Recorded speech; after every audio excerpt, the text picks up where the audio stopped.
Hello friends, वेदना stories में आपका स्वागत है।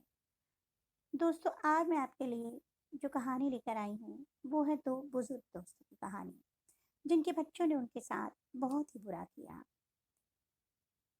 तो आइए सुनते हैं कहानी। अखिलेश जी अपनी दुकान बंद ही कर रहे थे कि उनकी नज़र सर्दी में ठिठुरते उस व्यक्ति पर जा पड़ी, जिसके पास न ओढ़ने को शॉल थी और ना ही स्वेटर, और ठंड में ठिठुर रहा था। अखिलेश जी दूर से उसे देखकर सोचने लगे, कैसा आदमी है, इतनी ठंड में ऐसे ही घूम रहा है, मरना है क्या इसको। अखिलेश जी जैसे ही उसके पास गए, वह उसे देखकर चौंकते हुए बोले, अरे रमाकांत, तू तू यहाँ कैसे, और इतनी ठंड में तेरे पास ओढ़ने को कुछ भी नहीं। क्या हुआ मेरे भाई, तू रुक यहीं, मैं दुकान में से तेरे लिए कंबल लेकर आता हूँ। बोलकर वे वापस दुकान गए और जल्दी से दुकान से कंबल लाकर रमाकांत जी को उड़ाया।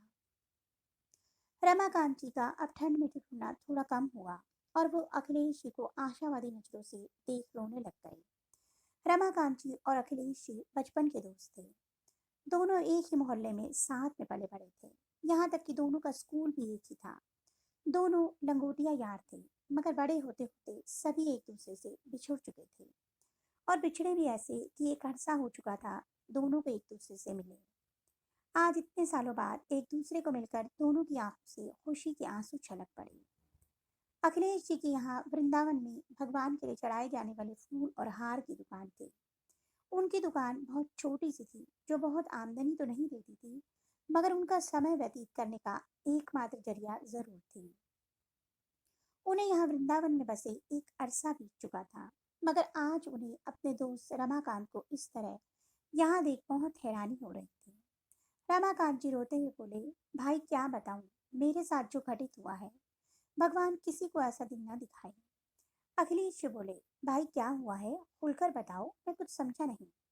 रमाकांत जी बोले, मेरी बहू और उसके पिताजी ने 4 धाम यात्रा का प्लान बनाया। बेटे कल्पेश ने अपनी व्यस्तता के चलते यात्रा में आने से मना कर दिया, इसलिए मैंने भी बहू से यात्रा में जाने के लिए मना कर दिया था।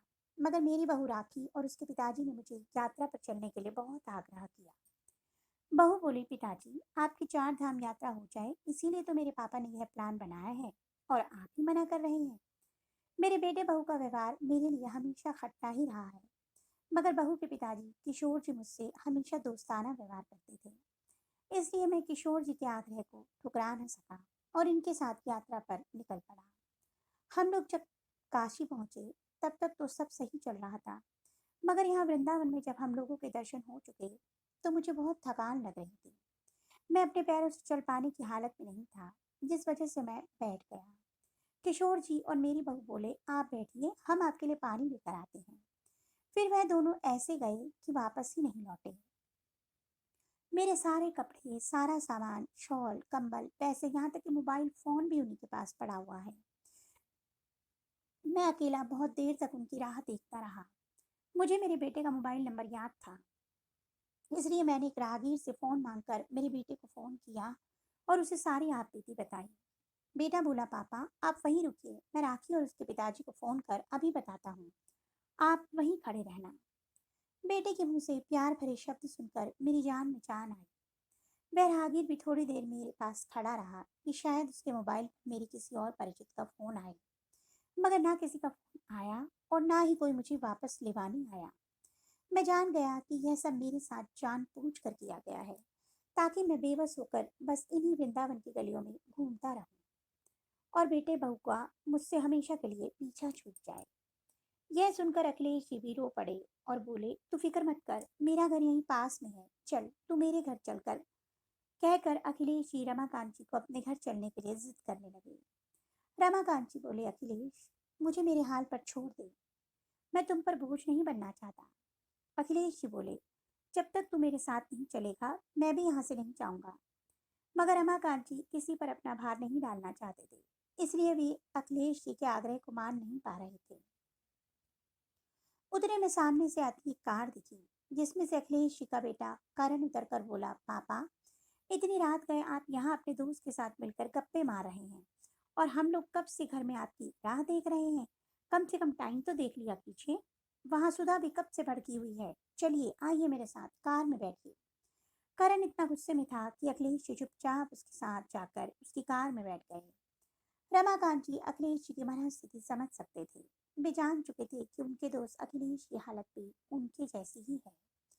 अखिलेश जी जैसे ही घर पहुंचे, सुधा भड़क कर बोली, पापा, जैसे जैसे आपकी उम्र बढ़ती जा रही है, लगता है आपकी बुद्धि सठिया सी गई है। बेचारा करण ऑफिस से थका हारा घर आया और आकर भी उसे आपको ढूंढने निकलना पड़ा। और मैं भी ऑफिस से आकर थक गई हूँ, मगर आपको तो अपनी घुमक्कड़ी से फुर्सत कहाँ है। बेटे बहू पर तरस खाइए जरा और परेशान करना बंद करिए। अखिलेश जी बिना कुछ बोले चुपचाप अपने कमरे में सोने चले गए। उस दिन उन्होंने खाना भी नहीं खाया। वैसे भी सुधा तो कभी उन्हें खाना पूछती भी नहीं थी। रसोई में जो भी बचा कुचा होता अखिलेश जी उसी से पेट भर लेते। उनकी पत्नी के चले जाने के बाद जैसे तैसे जिंदगी कट रही थी। जिंदगी जीना तो वे कब से छोड़ चुके थे। रात के 3 बज चुके थे। अखिलेश जी रह रह कर अपने दोस्त का ख्याल आ रहा था। उन्हें बिल्कुल भी नींद नहीं आ रही थी और उन्होंने अपने कमरे का दरवाजा खोला। चारों तरफ सन्नाटा पसरा हुआ था। बेटा बहू कमरे में सो रहे थे। अखिलेश जी मौका पाकर घर से बाहर निकल गए और वहीं पहुंच गए जहां वे रमाकांत जी को छोड़कर आए थे। वहां जाकर देखा तो रमाकांत जी कुछ लकड़ियों और सूखे पत्तों से आग जलाकर वहां बैठे ठंड से बचने का प्रयास कर रहे थे। रमाकांत जी ने जैसे ही अखिलेश को अपने पास जाते देखा, वह चौंक गए कि इतनी रात को अखिलेश वापस क्यों आ गया। और अगर इसके बेटे बहू को यह भनक लगी तो वे लोग अखिलेश को कितना कोसेंगे। अखिलेश जी बोले, रमाकांत माफ करना, उस समय मुझे तुम्हें यूं अकेला छोड़कर जाना पड़ा, मगर मैं क्या करता। रमाकांत जी बोले, भाई अखिलेश कोई बात नहीं, मगर तुम्हें इतनी रात वापस यहाँ नहीं आना चाहिए था। अखिलेश जी बोले, बचपन का दोस्त है तू मेरा, तेरे लिए 2 गालियां और खा लूंगा, मगर तेरा साथ नहीं छोड़ूंगा। दोनों उस रात थोड़ी देर वहीं बैठे आग सेकते रहे। फिर अखिलेश जी ने अपनी दुकान खोली, जिसमें जाकर वे लोग सो गए। दूसरे दिन सुबह जब करण और सुधा को अखिलेश जी घर में कहीं नजर नहीं आए, तो उन्हें लगा शायद अखिलेश जी बाहर टहलने गए होंगे। दोनों को ड्यूटी पर जाना था, इसलिए वे दोनों घर की चाबी पड़ोस को देकर चले गए। थोड़ी देर बाद अखिलेश जी रमाकांत जी को अपने घर लाए और बोले, आज मैं तुझे अपने हाथों से बनी चाय और खाना खिलाऊंगा। वहां दूसरी और सुधा का आज ऑफिस में सिर दुखने लग गया था, जिस वजह से उसने करण को फोन किया और हाफ डे लेने की बात कही। करण बोला, सुधा तुम घर पहुंचो, मैं भी घर आ जाता हूँ। आज मेरा भी ऑफिस में काम करने का मन नहीं कर रहा है। थोड़ी देर बाद दोनों घर पहुंचे। जैसे ही घर में घुसे, देखा अखिलेश जी रमाकांत जी और अपने लिए थाली लगा रहे हैं और उसमें खाना सर्व कर रहे हैं। अखिलेश जी ने सारा गरम गरम खाना अपने हाथों से बनाया था। यह देखते ही सुधा ने दोनों वृद्ध दोस्तों की थालियां छीन कर कहा, वाह पापा जी, हमारी पीठ पीछे आपने घर में यह ड्रामा लगा रखा है। हम दोनों पति पत्नी ऑफिस कमाने जाते हैं और आप घर में यहाँ मजे कर रहे हैं। करण बोला, पापा, मेरा घर कोई धर्मशाला नहीं है जो आप रास्ते से किसी भी भिखारी को यहाँ ले आए और हमारे घर में खाना खिलाएं। अखिलेश जी को यह सुनकर गुस्सा आ गया और वह बोले, बचपन का दोस्त है ये मेरा, भिखारी नहीं है। करण भी गुस्से में बोला, हाँ हाँ होगा आपके बचपन का दोस्त, हम क्या करें, इसको हमारे घर तो नहीं रख सकते ना। अखिलेश जी अपने दोस्त की और बेइज्जती सहन नहीं कर पाए और बोले, चलो रमाकांत यहाँ से, अब मैं भी कभी यहाँ वापस नहीं आऊंगा। अब तक मेरे बेटा बहू मेरी ही बेइज्जती करते थे, मगर आज तुम्हारी बेइज्जती कर इन्होंने सारी हदें पार कर दी हैं। करण और सुधा बोले, हाँ हाँ चले जाइए अपने इस भिखारी दोस्त के साथ, इसके तो घर बार के ठिकाने हैं नहीं, पर अब आपके भी नहीं रहेंगे। अखिलेश जी बिताव में आकर बोले, भले ही बाहर भीख मांग लूंगा, मगर तुम्हारे घर वापस नहीं आऊंगा। आज तुम लोगों ने हमारे मुंह से निवाला छीना है, कल भगवान तुम्हारे मुंह से निवाला छीनेगा। करण बोला, पुट्ठे कल की कल देखेंगे, तू आज की सोच। करण और सुधा ने आज बोलने की सारी हदें पार कर ली थी। अखिलेश जी रमाकांत जी को लेकर घर से बाहर आ गए। अखिलेश जी और रमाकांत जी जैसे ही घर से बाहर आए, रमाकांत जी अखिलेश जी को समझाते हुए बोला, तू मेरी वजह से तेरा घर क्यों छोड़ रहा है। मैं तो बेसहारा हो ही गया हूँ, तू क्यों बेसहारा हो रहा है। अखिलेश जी बोले, पत्नी नर्मदा के जाने के बाद वैसे भी बेटे बहू ने कभी पानी का ग्लास तक न पूछा मुझे रमाकांत। वो कहते हैं ना, जोड़े में से एक भी चला जाए तो बेचारा दूसरा इंसान जिंदा रहकर भी मुर्दा के समान जिंदगी काटता है। कुछ ऐसी ही हालत है मेरी। ना कोई इज्जत करता है घर में मेरी और ना ही किसी को फिक्र है मेरी। कम से कम तेरे जैसा एक दोस्त तो है मेरे पास जो कभी साथ नहीं छोड़ेगा, चाहे कैसी भी परिस्थिति हो। रमाकांत जी भी अखिलेश जी का साथ पाकर खुश हुए और दोनों दोस्त घर से निकल पड़े। अखिलेश जी के पास अपनी दुकान की चाबी थी, दोनों वहीं आ गए। बेचारों को अब तक खाना भी नसीब नहीं हुआ था, क्योंकि बहू तो उनकी थाली तक छीन चुकी थी। अखिलेश जी की जेब में दुकान से कमाई हुई आमदनी थी। दोनों ने उन्हीं पैसों से खाना खाया और रात को दुकान में ही सो गए। दूसरे दिन एक व्यक्ति दुकान पर आकर बोला, अब यह दुकान मेरी है, आप लोगों को यहाँ से जाना होगा। यह सुनकर अखिलेश जी को झटका लगा। वह बोले, तुम्हारी दुकान? वह आदमी बोला, हाँ, आपके बेटे ने रातों रात यह दुकान मुझे बेच दी है। आप चाहें तो एग्रीमेंट के कागज देख सकते हैं। एग्रीमेंट के कागज देख भड़कते हुए अखिलेश जी करण से मिलने पहुंचे और बोले, तुम्हारी इतनी हिम्मत, तुमने मेरी दुकान बेच दी जो एकमात्र मेरा कमाने का और रहने का जरिया थी। करण बोला, पापा, आप जिस अकड़ से यहाँ से गए थे वह अकड़ छीन ली मैंने आपसे। मैंने आपसे पहले ही कह दिया कि मेरा घर, मेरी दुकान धर्मशाला नहीं है। अब आप भी आपके दोस्त की तरह भिखारी हो गए हैं। लो कटोरा और दोनों भीख मांगो। जिस दुकान का टशन दिखाकर आप घर से निकले थे, मैंने और सुधा ने सोचा क्यों ना आपका टशन छीन लिया जाए। फिर देखते हैं आप वापस यहाँ हाथ फैलाने कैसे नहीं आते हो। आज अखिलेश जी को अपने खून से नफरत हो गई थी। वे रोते हुए बोले, बेटा, अच्छा नतीजा दिया है तुमने मेरी परवरिश का। और वे घर से बाहर आ गए, जहाँ रमाकांत जी सब कुछ सुन चुके थे। दोनों ने मिलकर फैसला किया कि दोनों कुछ नया काम धंधा करेंगे। वहीं वृंदावन में मंदिर के पास भगवान के आभूषण, हार और फूल की बहुत बड़ी दुकान थी, जहां बाहर बोर्ड लगा हुआ था कि दुकान में काम करने वाले आदमी की तलाश है। दोनों वहां काम मांगने गए तो दोनों को काम पर रख लिया गया। वह दुकान एक सेठ और सेठानी मिलकर चलाते थे। अखिलेश जी और रमाकांत जी ने जब बताया कि उनके रहने का कोई ठिकाना नहीं है, तो सेठ सेठानी ने उन्हें रात अपनी दुकान में सोने की इजाजत दे दी। सेठ सेठानी की दुकान बहुत अच्छी चलती थी। अखिलेश जी और रमाकांत जी दुकान में खूब मेहनत करने लगे। सेठ सेठानी अच्छे होने के साथ साथ इतने दयालु थे कि हर शनिवार वहां मंदिर के पास बैठे भिखारियों को खाना भी खिलाते। इतने अच्छे होने के बावजूद उनके साथ एक विडंबना यह थी कि उनकी कोई औलाद नहीं थी। रमाकांत जी और अखिलेश जी मेहनत के कारण उनकी दुकान अब और अच्छी चल रही थी, क्योंकि ग्राहकों की भीड़ को संभालना दोनों दोस्तों को बखूबी आता था। सेठ सेठानी को अब दोनों वृद्ध दोस्तों पर विश्वास हो गया था। एक दिन सेठ उनसे खुश होकर बोले, तुम दोनों के आने के बाद मेरी बहुत तरक्की हुई है, इसलिए मैं तुम्हारा पगार बढ़ा देता हूँ और एक वादा चाहता हूँ कि भविष्य में कभी मैं और मेरी पत्नी अगर इस शहर में नहीं है, तब तुम भी दोनों यह दुकान इसी तरह ईमानदारी से चलाओ और हर शनिवार मंदिर के बाहर बैठे लोगों को खाना खिलाओ। अखिलेश जी और रमाकांत जी बोले, आपने हम पर इतना विश्वास किया है, इन बेसहारों को सहारा दिया है, हम आपसे वादा करते हैं।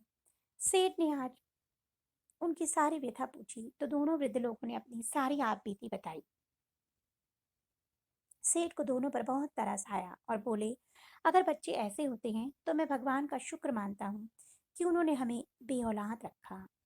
सेठ ने घर जाकर सेठानी को सारी बात बताई तो सेठानी को भी दोनों वृद्धों पर तरस आया और वे बोली, वे दोनों बूढ़े जब पहली बार काम मांगने आए थे तभी उनके चेहरे पर एक अलग ही पीड़ा थी। निराशा उनके चेहरे से साफ झलक रही थी। सच, ऐसी औलाद से तो औलाद ना हो, हम बे औलाद ही अच्छे हैं। सेठ सेठानी बहुत समय से कहीं गए नहीं थे, उन्हें कभी दुकान से फुर्सत ही नहीं मिली थी और अब दोनों बूढ़ों पर सेठ सेठानी को बहुत विश्वास हो गया था। इसलिए दोनों ने विदेश यात्रा घूमने का प्लान बनाया। अखिलेश जी और रमाकांत जी के भरोसे दुकान छोड़ दोनों सेठ सेठानी विदेश यात्रा के लिए निकल पड़े। मगर रास्ते में उनका प्लेन क्रैश हुआ और दोनों वहीं भगवान को प्यारे हो गए। यहाँ अखिलेश जी और रमाकांत जी मन लगाकर दुकान संभाल रहे थे और हर शनिवार बेसहारा लोगों को खाना भी खिला रहे थे। दोनों की बहुत समय से सेठ सेठानी से कोई बात नहीं हुई थी। वे सोच रहे थे विदेश से फोन करना असंभव होगा, तभी तो दोनों ने एक फोन भी नहीं किया। और जब भी यहाँ से लोग फोन करते तो सेठ सेठानी के नंबर बंद बताते। सेठ सेठानी को गए 1 महीना हो चुका था, मगर वे लोग अब तक क्यों लौटे नहीं, यही सोचकर दोनों दोस्त पुलिस स्टेशन गए और सारी बात बताई। पुलिस ने पता करके बताया कि उनका प्लेन तो कब का क्रैश हो चुका है। वे लोग अब इस दुनिया में नहीं रहे। दोनों दोस्त यह सुनकर बहुत हुए, मगर सेठ से किया वादा भी तो पूरा करना था। इसलिए दोनों ने यह दुकान ईमानदारी पूर्वक चलाना नहीं छोड़ा। एक शनिवार जब वे लोग मंदिर के बाहर बैठे लोगों को खाना खिला रहे थे, तो अखिलेश जी ने अपने बेटे बहू को उस लाइन में बैठे देखा। अखिलेश जी उन्हें देख उनकी थाली में खाना डाले बिना वहां से निकल गए, मगर पीछे से रमाकांत जी आए और उनकी थाली में खाना डाला। करण और सुधा उनके सामने रोते हुए बोले, हम लोगों ने आप लोगों के साथ इतना बुरा व्यवहार किया, इसलिए ही शायद भगवान ने हमारा यह हाल कर दिया है। हमें माफ कर दीजिए अंकल। रमाकांत जी बोले, मैं तो माफ कर दूंगा, मगर तुमने भगवान जैसे तुम्हारे पिता का इतना दिल दुखाया है, जिसे भगवान भी माफ नहीं करेगा। लो, खाना खा लो, और फिर किसी चीज की जरूरत हो तो बता देना। करण और सुधा हाथ जोड़े एकटक उनको देखने लगे। आज उन्हें वह दिन याद आ रहा था जब उन्होंने पापा और उनके दोस्त की खाने की थाली तक छीन ली थी, और आज वही वृद्ध इन्हें खाना परोस रहा था। रमाकांत जी आगे जा आकर अखिलेश जी से बोले, माफ कर दिए, उन्हें आखिर बच्चे ही तो हैं। अखिलेश जी बोले, तू माफ कर सकता है कभी तेरे बच्चों को, जिन्होंने तुझे ठंड में यहाँ मरने छोड़ दिया था। इस बात पर रमाकांत जी चुप हो गए। रमाकांत जी को जवाब मिल चुका था। थोड़े दिनों बाद उन्हें एक फटेहाल कपड़ों में एक औरत दिखाई दी, जो दिख तो उनकी बहू जैसी ही रही थी, मगर उसकी हरकतें कुछ पागल जैसी थी। वह उसके पास गए तो उनकी बहू ने उन्हें पहचाना भी नहीं। थोड़ी देर बाद पीछे से बहू के पापा किशोर जी और बेटा कल्पेश दिखे, और दोनों रमाकांत जी को अचानक सामने देख चौंक गए। कल्पेश अपने पापा के पैरों में गिर पड़ा और बोला, पापा, हमें हमारी करने की सजा मिल गई है। हमने आपको यहाँ अकेला छोड़ दिया था, शायद इसीलिए आज हमारा यह हाल है। राखी का मानसिक संतुलन खो बैठा है। पापा, इसलिए हम वापस यहाँ इसे दर्शन कराने और आपको ढूंढने के लिए आए। पापा, चलिए हमारे साथ। भगवान शायद हमारे पापों की थोड़ी सजा कम कर दे। रमाकांत जी बोले, नहीं बेटा, मैं यहाँ बहुत खुश हूँ। भगवान एक हाथ से कुछ छीनता है तो दूसरे हाथ से कुछ अच्छा जरूर देता है। मुझे भगवान ने यहाँ बहुत कुछ दिया है। उतने में अखिलेश जी भी वहां पहुंच गए। अखिलेश को देखकर रमाकांत जी बोले, तुम लोगों ने तो मुझे मरने के लिए छोड़ दिया था, मगर भगवान ने मेरे लिए यह फरिश्ता भेज दिया था। दोनों दोस्त एक दूसरे का हाथ पकड़कर वापस अपनी दुकान संभालने चले गए। दोनों की बचपन की दोस्ती आज लोगों के लिए वहां मिसाल बन गई थी। दोस्तों, कायनात गवाह है, माँ बाप का बुरा करके आज तक कोई सुखी नहीं रह पाया है। इसीलिए तो कहते हैं, माता पिता के आशीर्वाद से बरकत होती है। हो सके तो कभी माता पिता का दिल ना दुखाएं। और आपको मेरी ये कहानी कैसी लगी, कमेंट बॉक्स में अवश्य बताएं। अगर आपको मेरी कहानी अच्छी लगी तो मेरी कहानी को लाइक कीजिए, और प्लीज़ प्लीज़ प्लीज़ चैनल को सब्सक्राइब करना और कहानी को शेयर करना मत भूलिए। जल्दी ही एक नई कहानी के साथ मिलूंगी, तब तक के लिए बाय बाय।